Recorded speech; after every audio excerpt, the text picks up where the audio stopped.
آخرت کی طلب رکھنے والے مومن کی صفات پر امام ابن قیم رحمہ اللہ نے خوبصورت نقشہ پیش کیا ہے۔ آپ نے فرمایا ہوا فی واد والناس فی واد آخر، وہ اپنی دنیا میں مگن رہتا ہے اور دنیا والے اپنی دنیا میں مگن رہتے ہیں۔ البتہ جو آخرت کی طلب رکھتا ہے اس کا دل اللہ کے ذکر سے نرم اور عاجزی اور خشیت سے بھرپور بھرا ہوا ہوتا ہے۔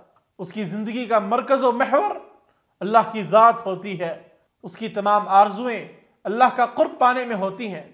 اس کی خوشی حاصل چیزوں میں چھپی نہیں ہوتی اور کھو جانے پر افسوس نہیں کرتا۔ وہ غیر متعلق چیزوں میں دخل اندازی نہیں کرتا۔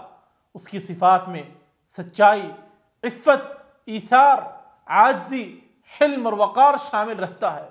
وہ لوگوں سے ادب و احترام سے اپنے حقوق کا مطالبہ کرتا ہے، اپنے حقوق کے لیے جھگڑتا نہیں ہے اور نہ ہی کسی سے شکوہ کرتا ہے۔ وہ اپنے کام میں مگن، بھائیوں کا احترام کرنے والا، اپنے وقت کی قدر کرنے والا اور زبان کی حفاظت کرنے والا ہوتا ہے۔ مالک الملک سے دعا ہے کہ اللہ سبحانہ و تعالی ہمارے بھی دلوں میں آخرت کی تڑپ کو ڈال دے۔